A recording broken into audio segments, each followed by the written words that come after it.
any of the complaints that you received in this case?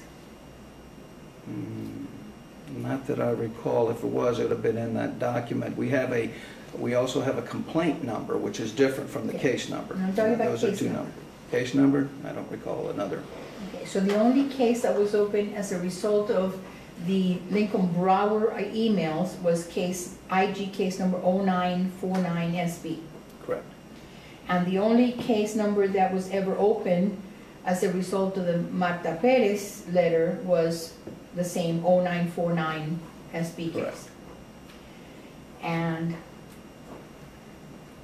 when you open the IG case number 0949SB, who, if anybody, was the suspect or subject of that investigation?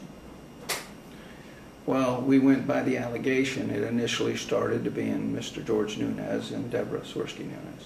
Okay, so is case 0949 relating to both George Nunez and Deborah Swirsky Nunez? Well, it was alleged that both did, and it was opened up under the fact that both were involved.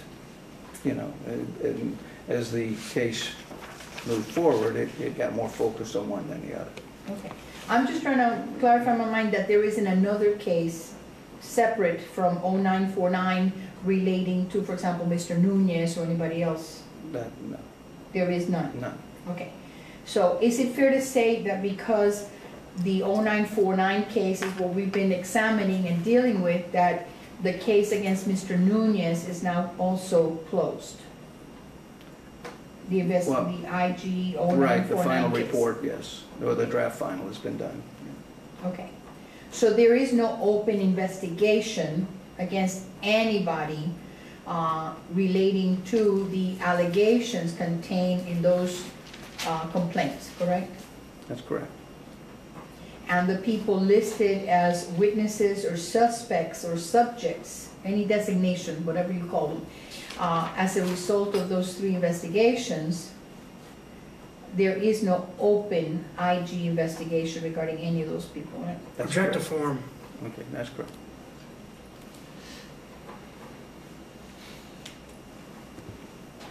Checks on Mr. George Nunez, correct? That's correct.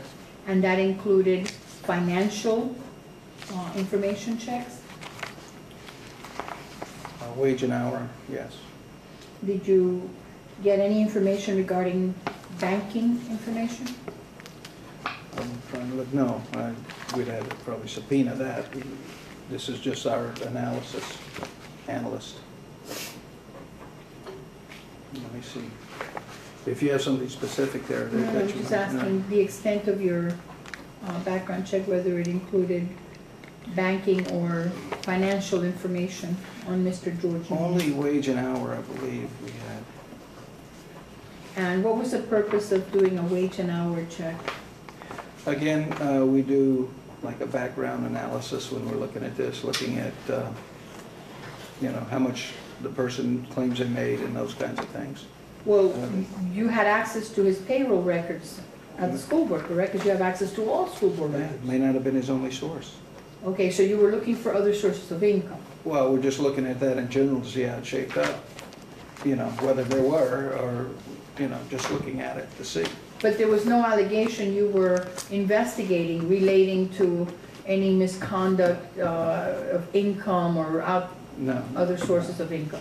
Absolutely. Yep. And you did a records check involving the Division of Corporations. Yes. Did you come up with any corporation associated with Mr. Nunez? No. So all those corporations listed in that exhibit under the name of George Nunez, you determined were not related to Related Mr. George. Nunez, right? That's correct. At all times during your deposition, you referred to the IG report as the final report, correct? Until just now. Object to form. Well, it was It's final yes or from no? me. It was final for you.